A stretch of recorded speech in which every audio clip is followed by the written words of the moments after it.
ये पुलिस से पूछो यार, ये उनका काम है।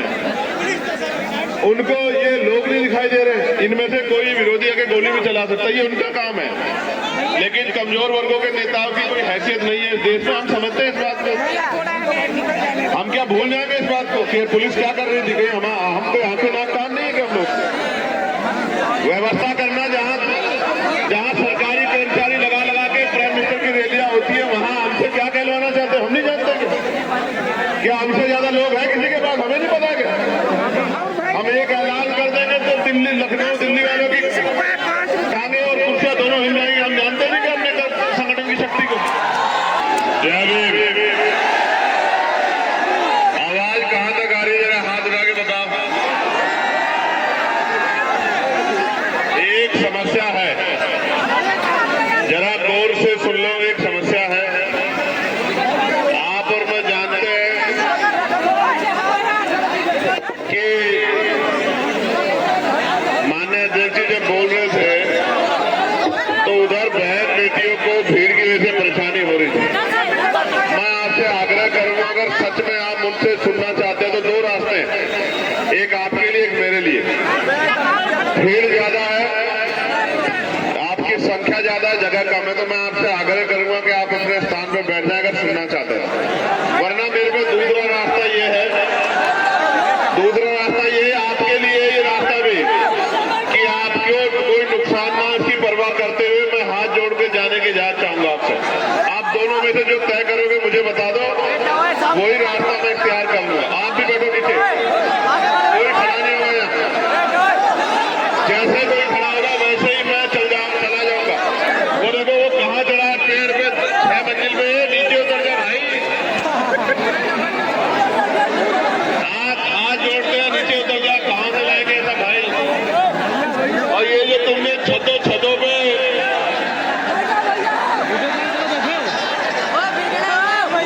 इधर और उधर तुमने जो ये महफिल आज सजाई है हरदोई में, और आपकी प्रशंसा में शब्द नहीं है हमारे पास। आज बैठ के व्यवस्था करा दो तो बात हो जाए, वरना मीडिया से अपनी बात रख के। साथियों, मैं मानता हूं जगह कम है, और मैं ये भी मानता हूं कि इसमें बैठने में दिक्कत आ रही होगी, लेकिन कुछ तो रास्ता निकालना पड़ेगा ना।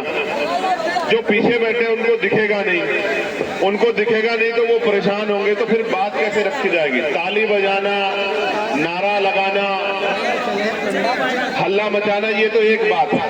मैं वहां से यहाँ आया हूँ, आप अपना काम छोड़ के आए हैं। अगर मैं यहाँ कुछ दूं ना और आप उसको लेके घर ना जाएं तो बात कैसे बनेगी? आप बताओ। कुछ तो रास्ता इख्तियार करना पड़ेगा ना। ये जो अंदर जबरदस्ती आए ना, बाद में मैं एक आखिरी बार कह रहा हूं, वरना वॉलंटियर कहूंगा तो फिर भारी हो जाएगा तुम लोगों जो अंदर खड़े। अगर तुम यहाँ खड़े होकर भी यहाँ का अनुशासन नहीं बनाओगे तो फिर खराब होगी बात। वहां का तो समझ आ रहा है कि वहां मजबूरी है, जगह कम है। आपका कोई ये कौन नाटक है?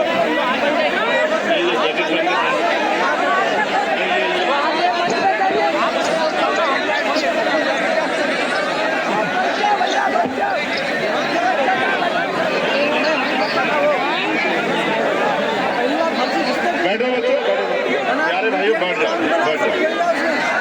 जाओ। आज बैठ जाओ। आज के बाद बैठने को नहीं कहूंगा, आज बैठ जाओ। आज के बाद तो आपको बैठने के लिए नहीं, आज के बाद डटने के लिए, खड़ा होने के लिए कहने आया हूं। इसलिए आज बैठ जाओ। आज नहीं बैठोगे तो आज ही खड़े हो जाओगे तो बिगड़ जाएगा सब। चलो मेरी बात पे गौर करो। मैं सर्वप्रथम तो बहुजन समाज में जन्मे सभी संतों, गुरुओं, महान पुरुषों को नमन करता हूं।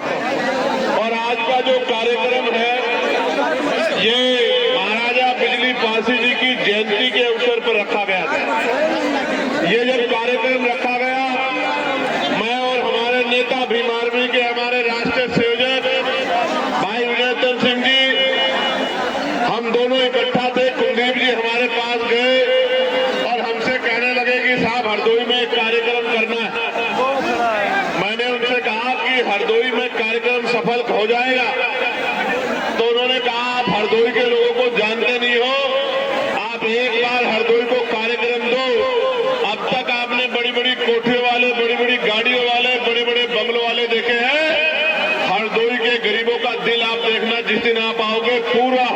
ढीला कर देंगे हम लोग। और मैं आपको दिल से कह रहा हूं, रैलियां तो मैंने कई कई लाख लोगों की, आप जानते हो नहीं जानते इस बात को।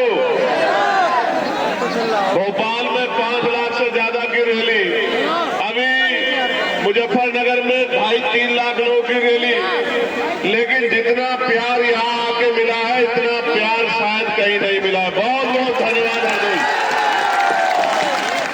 और आपने आज जो प्यार दिखाने का काम किया है, आज हरदोई में खड़े होकर कह रहा हूं, इस प्यार को सूद समेत स्वाभिमान सम्मान के जीवन के साथ, हक अधिकार के जीवन के साथ लौटाने का काम करेंगे। मेरी बात को आप याद रखें। प्यारे साथियों, बड़ी शानदार सभा का ऑर्गेनाइजेशन हमारे साथियों ने किया है और विपरीत हालात में किया है।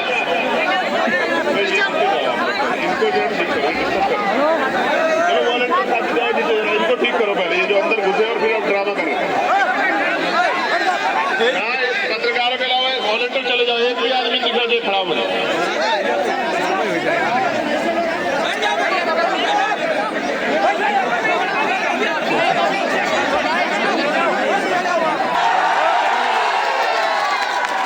जिनको आज हल्के में ले रहे हैं वो कल राजकाज में बैठेंगे लखनऊ में, फिर उस दिन आपसे बात होगी। मेरी बात को आप याद रखें। क्या हम लोग भूलने वाले लोग हैं? नहीं, हम भूलने वाले लोग नहीं। हम सबका सम्मान करते। मैं साथियों से कहूंगा कि वो बैठ जाए। बहुत इंपॉर्टेंट बातें करनी है, वो बैठ जाएंगे तभी बात बनेगी, वरना व्यवस्था बनती रहेगी।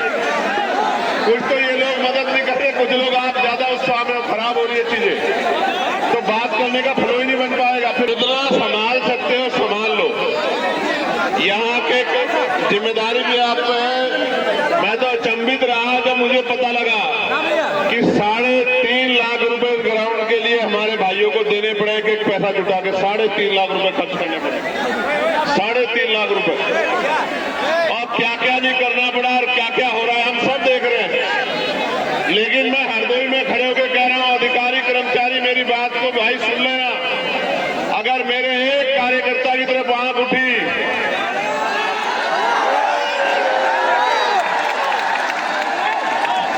वो सुना था आपने पार्लियामेंट में, मैं सुनाता हूं आपको। मैं कहना नहीं चाहता था, क्योंकि उनको मैं इतनी गंभीरता से नहीं लेता, लेकिन मैं ये कहना चाहता हूं कि लोकतंत्र है। अगर मेरे एक कार्यकर्ता की तरफ आंख उठी तो इस बार हरदोई पैदल आऊंगा। मेरी बात को याद रखना। बड़े बिल्डिंग वाले जो सत्ता के साथ बदल जाते हैं, उन नेताजी के कान में बता देना, मुकाबला बिकाऊ लोगों से नहीं है, मुकाबला टिकाऊ लोगों से है। ये बात उनको बता देना जरूर। बेटा ये बस बीच वाली व्यवस्था और करा दो, 15 मिनट में खत्म करूंगा। मैं समझता हूं कि बहुत भीड़ है, ये वाली करा दो बस। बहुत धन्यवाद, हो जाएगा आपका। वो जो वो सामने है बस, फिर ठीक हो जाएगा। चलिए गौर कीजिए प्यारे साथियों, आज हम लोग हरदोई में एक महत्वपूर्ण अवसर पर और आजाद समाज पार्टी भीम आर्मी के संघर्ष को मजबूत करने के लिए इकट्ठा हुए। और सबसे पहले मैं बात करूंगा उस शासक पे जिसका लोहा 12वीं शताब्दी में पूरे देश में माना था। बिजली जैसी तेजी से जो दुश्मन पर हमला करते थे, पलक झपकते ही स्थान बदल लिया करते थे। एक प्रहार से ही 10-10 लोगों के सर धड़ से अलग कर दिया करते थे। ऐसे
में कितनी बार 10 बार लेने का काम किया। लेकिन आपको शायद ये नहीं पता है कि जो प्रेरणा स्थल बनाया उसमें महाराजा बिजली पासी की अगर एक शानदार मूर्ति भी लगा देते तो हमारे दिल में भी ठंडक पड़ जाती। अगर लखनऊ के बसाने वाले महाराजा लाखन पासी की मूर्ति लगा देते तो हमारे कलेजे में भी ठंडक पड़ जाती। अगर मां उदयदेव पासी की मूर्ति लगा देते, मदारी पासी की मूर्ति लगा देते, किसानों के मसीहा कहे जाने वाले, किसानों की आवाज बनने वाले उन हमारे महापुरुषों की मूर्तियां लगा देते तो शायद हमें ठंडक पड़ जाती। लेकिन हमारा पेट तो सिर्फ बातों में भरा जा रहा है और ये आज से नहीं हो रहा है मेरे लोगों, ये आजादी से पहले भी और आजादी के आज बाद भी लंबे समय से बातों से पेट भरा जा रहा। प्यारे साथियों, आप जाकर देखो गांव देहात में आज भी अगर मकान पक्का बन गया है तो प्लास्टर मेरे लोग नहीं करा पाए। ये वो लोग हैं जो राजा महाराजा की जो शासकों की संतानें हैं और आज इस आजाद भारत में गुलामी का जीवन जीने के लिए मजबूर हो रखी है क्योंकि राजकाज में इनकी हिस्सेदारी नहीं है। प्यारे साथियों, जब 12वीं शताब्दी में आपका झंडा डंडा इतना बुलंद था तो आज आप इस देश में राजकाज जाने के बाद जुल्म जाति के शिकार इस देश में हो रहे हो। हम लोग उत्तर प्रदेश में हैं और उत्तर प्रदेश में किस तरह का अन्याय कमजोर वर्गों के लोगों को सहना पड़ रहा है आपसे छिपा हुआ नहीं। आज यहाँ बहुजन समाज का ये जो बड़ा सा जन समूह इकट्ठा हुआ है, ये दलित, पिछड़े, मुसलमान, आदिवासी, जैन, बौद्ध, ईसाई, अल्पसंख्यक समाज के लोग, ईसाई समाज के लोग बड़े पैमाने पे इकट्ठा हुए। सबके मन में चाहत है कि गुलामी के दिन खत्म होने चाहिए। मैं एक बात आपको बताना चाहता हूं, इस देश में कौन हमारा अपना है, कौन पराया है, किसने हमें क्या दिया है और किसने हमारी किसकी वजह से हमें गुलामियों की बेड़ियां सहनी पड़ी है। जब तक मेरा नौजवान नहीं जानेगा तब तक बात आगे नहीं बढ़ेगी। आप याद करो और मैं जो बात कह रहा हूं आप इसको चेक कर लेना। मैंने पार्लियामेंट में ये बात कही थी कि हमें जो भी अधिकार मिले हैं वो मांगने से नहीं मिले मेरे लोगों। उन अधिकारों को हमारे महापुरुषों ने अपने 4-4 बच्चों का बलिदान देके छीनने का काम किया, लड़ लड़ के लेने का काम किया। मैं इसका एक उदाहरण बताता हूं, बाकी उदाहरण आपको किताबों में पढ़ने हैं। मैं आपको याद दिला देना चाहता हूं कि जब भारत गुलाम था तो गुलाम भारत में 1919 से पहले 3% लोग वोट करते थे। कितने परसेंट लोग? जोर से बताओ, जोर से बताओ। 3% लोग। फिर मॉन्टेगो चेंज वोट समिति बनी, उसने कुछ सुधार करने की बात कही, सुधार भी हुए और 3% से बढ़ के 15% लोगों को वोट देने का अधिकार मिल गया। गौर से सुनना, पहले 3% लोग वोट करते थे, फिर 15% हो गए। 3 के बाद जो सुधार हुआ उस सुधार में ये तय हुआ कि जिनके पास बहुत धन है उनको भी वोट का अधिकार मिलना चाहिए। जिनके पास जमीनें हैं, जमींदार हैं, उनको भी वोट का अधिकार मिलना चाहिए। जिनके पास जो टैक्स पेयर है, व्यापारी है, बिजनेसमैन है, उनको भी वोट का अधिकार मिलना चाहिए।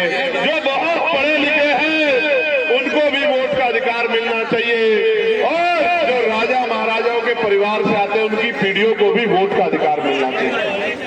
3% से बढ़ के 15% हो गए। 15% लोगों में आपको जानना चाहिए एक भी दलित, पिछड़ा, आदिवासी और कमजोर वर्ग, गरीब समाज का व्यक्ति नहीं था। मैं बताना चाहता हूं, मीडिया के लोग मुझे सुन रहे हैं, हालांकि दिखाना तो आपको वही है जो आप दिखाना चाहते हैं। मैं कोई ऐसी बात कह दूंगा तो आप कहेंगे चंद्रशेखर ने ऐसी बात कह दी, मगर मैं आज कहूंगा तो जरूर आप सुन लेना और सुना देना। मैं आपको बताना चाहता हूं, मैं इतिहास की बात कर रहा हूं, मैं इतिहास का स्टूडेंट हूं, मैं वकील हूं। 15% लोगों में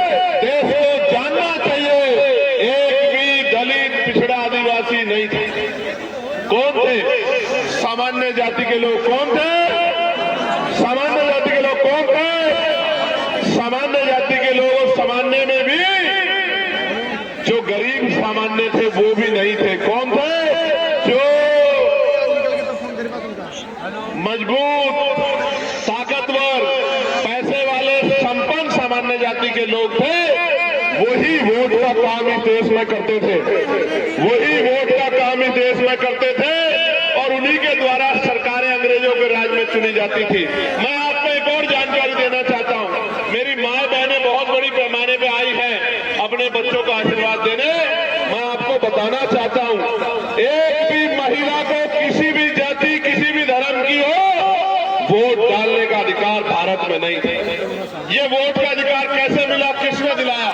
ये वोट का अधिकार 1919 के बाद बाबा साहब अम्बेडकर ने बहिष्कृत हितकारिणी सभा बना के और मेमोरेंडम दिया और उस मेमोरेंडम की जांच करने साइमन कमीशन आया और साइमन कमीशन की रिपोर्ट के आधार पर गोलमेज कॉन्फ्रेंस हुआ और उस गोलमेज कॉन्फ्रेंस में बाबा साहब अम्बेडकर ने आपको, मुझे और मेरे जैसे करोड़ों लोगों को वोट का अधिकार दिलाने का काम किया। देश की हर महिला को वोट का अधिकार दिलाने का काम किया। इसलिए समझो, ये वोट हमें मांगने से नहीं मिली मेरे लोगों, मेरे भाइयों, मेरे बड़े अभिभावकों, मेरी माँ, मेरी बच्चियों, मेरी बहनों, मेरी दादियों, चाचियों, ये वोट का अधिकार बाबा साहब अम्बेडकर के 4 बच्चों की कुर्बानियों से मिला है। मेरी बात को आप याद रखना। और आज SIR के जरिए मुख्यमंत्री जी ने कहा 4 करोड़ वोट कट गए हैं और अब जब SIR का आंकड़ा आया तो 2,89,00,000 लोगों का वोट कट गया। 2,89,00,000 लोगों का वोट कट गया। मैं ये पूछना चाहता हूं कि अगर 4 करोड़ वोट की बात मुख्यमंत्री ने कही तो मुख्यमंत्री ने झूठ बोल के प्रदेश को गुमराह क्यों किया कि 4 करोड़ वोट कट गए हैं? और अगर 4 करोड़ वोट कटे थे तो ये 1.25 करोड़ वोट किसके हैं जो बढ़ाए गए हैं चुपचाप पिछले दरवाजे से? इसका जवाब उत्तर प्रदेश की सरकार को देना चाहिए। प्यारे साथियों, ये वोट का अधिकार है तो आपकी गलियों में बड़े बड़े महले वाले, बड़ी बड़ी गाड़ियों वाले, बड़े हेलीकॉप्टर वाले, बड़े बड़े कुर्तों वाले, जिनको आपसे बदबू आती है तो वो आपके भी मोहल्लों में आ जाते हैं, आपकी गलियों में आ जाती है। जहां गाड़ियां नहीं जाती, जहां मोटरसाइकिल नहीं जाती,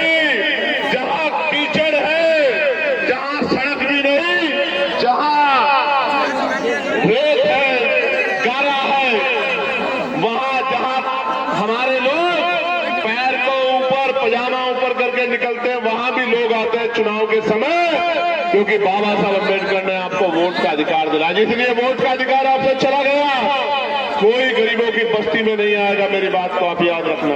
अभी बांग्लादेश में टीपू दास की पीट पीट के हत्या कर दी जला के। मीडिया के लोगों ने बड़ा हल्ला मचाया, मुझसे भी कई मीडिया के लोगों ने कहा, मैंने उसको अपनी बात भी रखी। मेरा कलेजा छज्जी होता है जब टीपू दास को वहां मारकर जलाया जाता, मेरा कलेजा छलनी होता है। लेकिन इस भारत के कोने कोने में जब हर जिले में किसी भी टीपू दास को रोज मारा जाता है तो भी मेरा कलेजा छलनी होता। तब मीडिया का कलेजा छलनी नहीं होता, कभी नकली नेताओं का कलेजा छलनी नहीं होता, तब भी मेरा कलेजा छलनी होता है। क्या जाने मेरे दर्द को? ये मीडिया के लोग, ये सरकार के लोग क्या जानेंगे मेरे दर्द को? जब राजस्थान में मटकी छूने पे इंद्र मेघवाल को मारा जाता है, जब मूछे रखने पे जितेंद्र मेघवाल को मारा जाता है, जब ओम प्रकाश रागर फांसी लगा लेता है, जब पूरे प्रदेश में, उत्तर प्रदेश में मेरी बच्चियों को नोचा जाता है, उनके कपड़े फाड़े जाते हैं, तो मेरा कलेजा छलनी होता है। तुम्हें क्या पता मेरे दर्द का? जिस दिन चंद्रशेखर आजाद इन गरीबों की ताकत से आगे बढ़ गया, किसी गुंडे की हिम्मत नहीं होगी मेरी बच्ची की तरफ आंख उठा कर देख ले। याद रखने के बाद अभी तो मौसम बदल रहा है, अभी मौसम बदल रहा है, तो ये मुझसे कहते हैं हम बोलते नहीं है, बोलते नहीं। मैं तो रोज बोलता, मैं जानता अगर कहीं किसी पर अन्याय होगा तो भीम आर्मी के लोग बोलेंगे, आजाद समाज पार्टी के लोग बोलेंगे। लेकिन मैं आपसे जानना चाहता हूं, जब आप भूखे सोते हो तो क्या किसी महल वाले को दुख होता है क्या? जब आप प्यासे सोते हो, प्यासे रहते हो, किसी बड़ी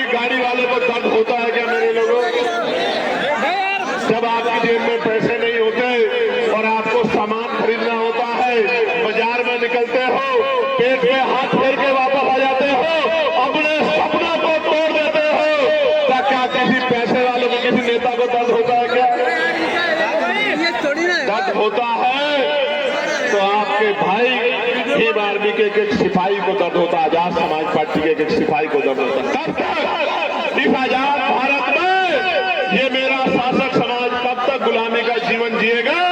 ये फैसला हमें आज नहीं तो कल करना होगा। आप उठा के देखो, जो मेरा कलेजा पूछना चाहते थे, जो पूछना चाहते थे चंद्रशेखर क्यों कम बोलते हैं ऐसे मामलों पे, मैं उनको पूछना चाहता हूँ। एनसीआरबी का डाटा कहता है कि लाखों महिलाओं के साथ रेप हत्याएं होती है। आप जाति का डिडोरा लेके घूमते हो, मैं गारंटी देके कहता हूँ 90% बच्चियां SC, ST, OBC और माइनॉरिटी समाज की है। आप उठा के देख लो। तो तब इस मीडिया का कलेजा छलनी क्यों नहीं होता? तब इस सरकारों का कलेजा छलनी क्यों नहीं होता? जब कुर्सी पे बैठ के और अपराधियों को बचाने का काम करते हो, तब आपका कलेजा छलनी क्यों नहीं होता?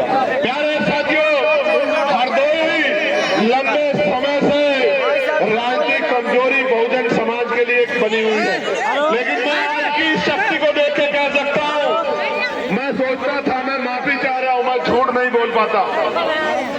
मैं सोचता था पश्चिम में आंदोलन मजबूत है, मैं ऐलान करके कह सकता हूं कि इस मिट्टी पे आंदोलन सबसे ज्यादा मजबूत है। मैं दिल से धन्यवाद करता हूं। प्यारे साथियों, आप ये बताओ,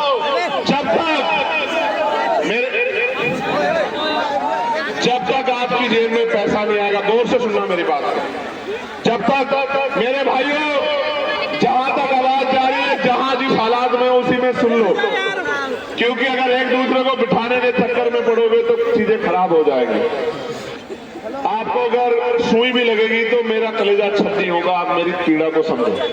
मैं आपको पूछना चाहता हूं, जब तक इस नौजवान की जेब में पैसा नहीं आएगा, जब तक पढ़े लिखे नौजवान को नौकरी रोजगार नहीं मिलेगा, आप बताओ हमारे हालात कैसे बदलेंगे? बताओ, क्या बदल सकती है? देखो मेरी बात पे गौर करो। आजाद भारत है ना, सबको बराबर के अधिकार कहता है ना संविधान, अवसर की क्षमता है ना। मेरी माँ यहाँ बैठी है, मेरी माँ हाथ उठा के बता दें, अगर जिन माओं ने हवाई जहाज का सफर किया हो, जरा एक बार हाथ उठा के मुझे दिखा दे। क्यों, क्या मेरी माँ को हवाई जहाज का सफर करने के लिए अवसर नहीं मिलना चाहिए क्या? क्यों नहीं मिल रहा? आपको पता है, ये हवाई जहाज, ये हेलीकॉप्टर, ये अमीरों के जेब का सामान है, गरीबों के जेब का नहीं। समय बदलेगा, समय बदलेगा। मेरी बात को याद रखना। जो आज तक ट्रेन के डब्बे में नहीं चढ़ी एसी वाले में, उस अपनी माँ को, बहन को हेलीकॉप्टर हवाई जहाज में बिठाने का, उसको सम्मान दिलाने का काम उनके बच्चे करेंगे। मेरी बात को आप याद रखें। लेकिन मैं पहली बार नौजवानों से कर रहा था, मैं नौजवानों से पूछना चाहता हूं, जब धीरे धीरे आरक्षण खत्म हो जाएगा, सरकारी नौकरियां खत्म हो जाएगी, तो आरक्षण स्वतः खत्म हो जाएगा, तो इस देश में जहां इतनी गैर बराबरी जाति धर्म के नाम पे, तो आप गरीबों को कुर्सी पे कौन बैठने देगा? इसलिए मैं पार्लियामेंट में बिल लेके आया कि निजी क्षेत्रों में आरक्षण व्यवस्था लागू होनी चाहिए। आप बताओ, होनी चाहिए नहीं होनी चाहिए? जोर से बताओ, होनी चाहिए नहीं होनी चाहिए? तो अगर आप मानते होनी चाहिए, तो अब आप जनवरी के बाद तैयार हो जाना। हम लोग निजी क्षेत्रों में SC, ST, OBC के लोगों को आरक्षण मिले, इसके लिए हम लोग पूरे प्रदेश में यात्रा करने का काम करेंगे। तैयार होने तैयार होगा। और सुनो, जितना बैकलॉग बाकी है उसको हम लोग भरवाने का काम करेंगे। मेरी बात को आप याद रखना। जब राजकाज बनेगा, बड़े बड़े हाईवे बनते हैं, बड़े बड़े मॉल बनते हैं, जमीन अधिग्रहण की जाती है, मैं आपको विश्वास दिला के कहना चाहता हूं, जैसे आज की सरकार ने बिहार में 1 रुपया लीज पे 100 साल के लिए 1 एकड़ जमीन और हजारों एकड़ जमीन अडानी साहब को देने का काम किया है, तो मेरे अडानी तो आप ही हो। मैं आपको विश्वास दिलाता हूं, राजकाज बनेगा, जिस गरीब पे जमीन नहीं है उसको हम लोग एक्वायर करके जमीन दिलाने का काम करेंगे। मेरी बात को आप याद रखें। यानी कि हर परिवार को रोजगार से जोड़ने का काम करेंगे। मैं तो पार्लियामेंट में आशा बहनों की वेतन वृद्धि, आंगनबाड़ी बहनों की वेतन वृद्धि, भोजन माताओं की वेतन वृद्धि, शिक्षा मित्रों की वेतन वृद्धि, अनुदेशकों की वेतन वृद्धि, PRD के जवानों की वेतन वृद्धि, होमगार्ड भाइयों की वेतन वृद्धि, पंचायत सहायकों की वेतन वृद्धि, चौकीदार भाइयों की वेतन वृद्धि, सबके लिए मैं पार्लियामेंट में आवाज उठाने का काम करता हूं। और पुलिस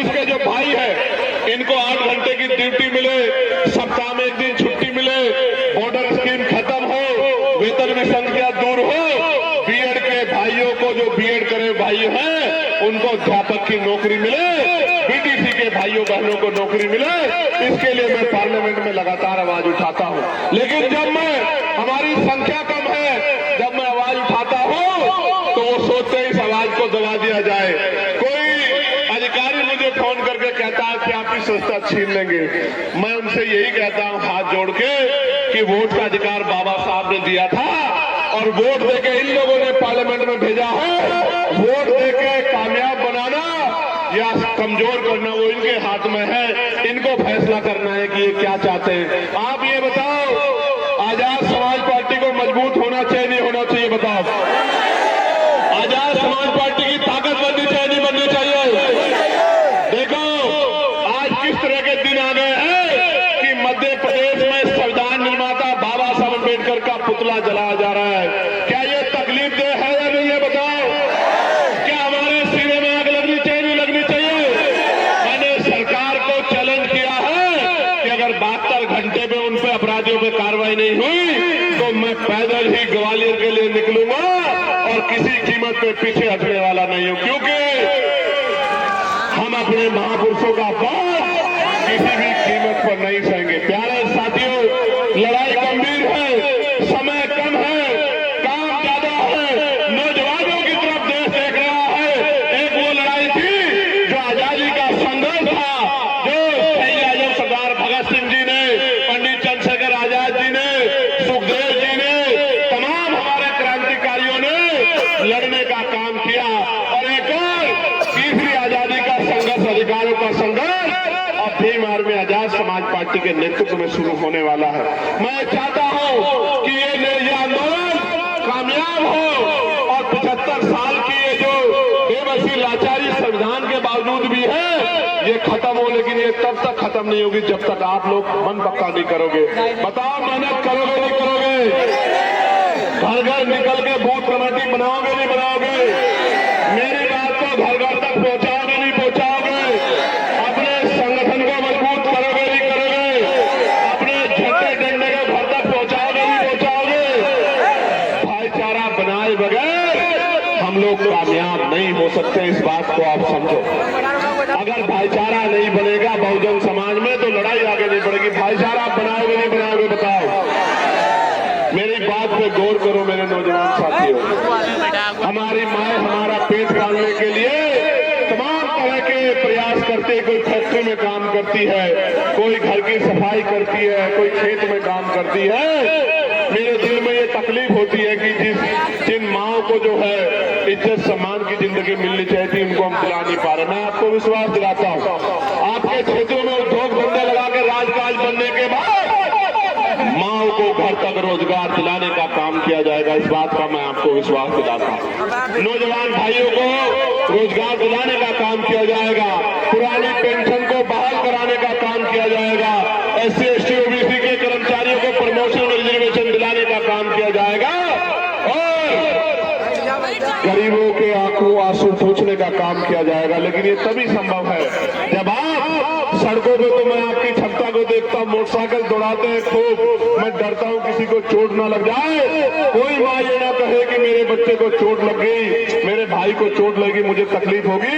लेकिन मैं आपसे आग्रह करता हूं, बहुत समझदारी से आया जाया करो। हमारे महापुरुषों ने अपने बच्चों का बलिदान हम लोगों को इज्जत की जिंदगी दिलाने के लिए किया है।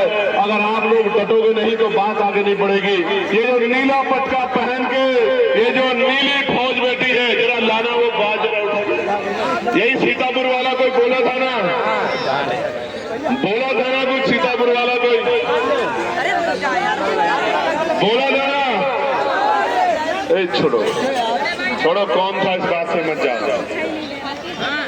उनको उन सबके लिए मैंने नीला बात तैयार किया। कहाँ जरा लाना वो नीला बात, जरा मैं इनको दिखा दूं। मैं उनको ये बताना चाहता हूं कि ये बाबा साहब के चीते, बाबा साहब के ये महाराजा बिजली पासी के बच्चे हैं, ये महाराजा लाखन पासी की औलाद है। ये देख रहे हो नहीं देख रहे हो?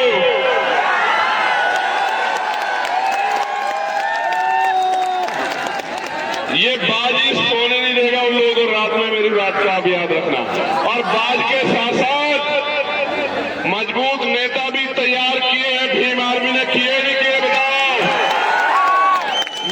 बहुत बड़ी इच्छा है, मैं इसको अपने नेता को इस बार नेतृत्व करते देखना चाहता हूं।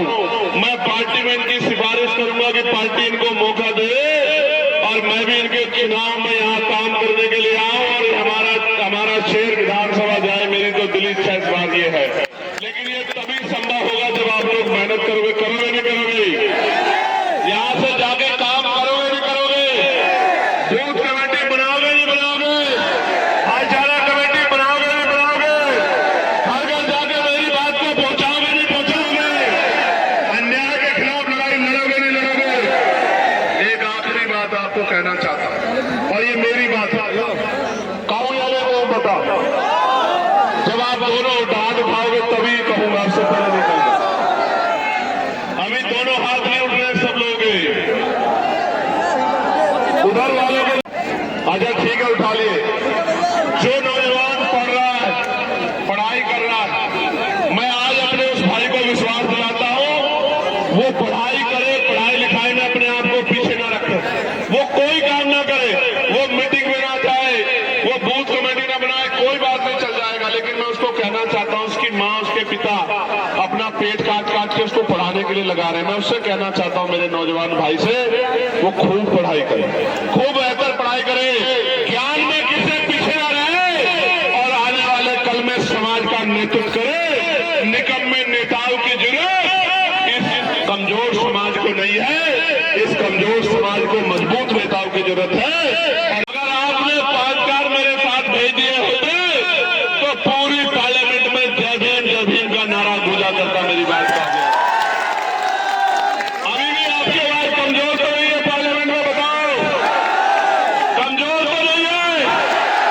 अब इसको मजबूती देने का काम 2027 में और तीसरे पंचायत चुनाव में आपको करना है। बताओ, तीसरे पंचायत चुनाव में ताकत दोगे नहीं दोगे? बताओ बताओ, जिला पंचायत के सदस्य बनाओगे नहीं बनाओगे? किसी दूसरे के चक्कर में तो नहीं आओगे? पक्का? किसी के गांव में तो नहीं आओगे? स्वाभिमान सम्मान को मजबूत करोगे नहीं करोगे? घर से निकल के काम करोगे नहीं करोगे? बहुत बहुत धन्यवाद। आज की सभा को जितने नंबर दिए जाए कम है। कितने नंबर दूं 100 में से? बताओ, आप ही बता दो, चलो आपकी मान लेंगे या हमारे ऊपर छोड़ दो। तो 100 में से 110 नंबर दिए आपको आज के। जिंदाबाद हरदोई, जिंदाबाद करण, जिंदाबाद मूलचंद, जिंदाबाद कुलदीप, जिंदाबाद हरदोई की महान जनता, मेरा नौजवान भाई, मेरी माएं, मेरी बहनें, मेरी बच्चियां, मेरे बच्चे, मेरे विभाग और तमाम हमारे संगठन के वो साथी जो यहाँ संगठन चलाते, मेरी बहनें, तमाम सब लोग जिंदाबाद। और अनुशासन में जाना भाई, मुझसे मैं हाथ जोड़कर कह रहा हूं, अनुशासन में जाना।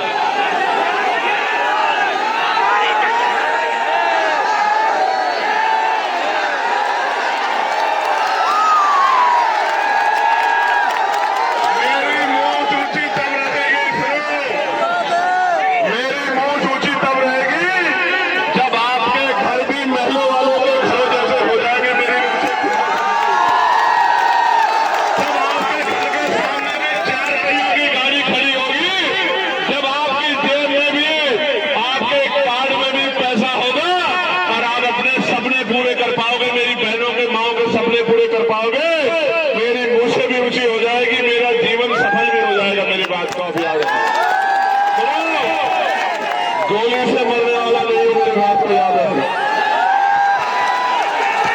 दुश्मनों को कहो कोई और हथियार बनाए। एक बार पैदा होता है आदमी, एक बार मरता है, कोई और हथियार बनाए। दुश्मन की गोली से मरने वाला नहीं हो। बाबा साहब का सिपाही हूं, बाबा साहब का बेटा हूं, याद रखना। अब यहाँ पे माँ बहनों का आशीर्वाद लेके, अपने बड़ों का, बुजुर्गों का आशीर्वाद सर पे लेके चलता हूँ। दुश्मन की गोली भी फूल बन के मेरा स्वागत करती है। आपका भाई हो। जब तक लहू का आखिरी कतरा शरीर में, आखिरी सांस रहेगी, ये जीवन आपके नाम रहेगा, आपके सम्मान की लड़ाई लड़ता रहेगा।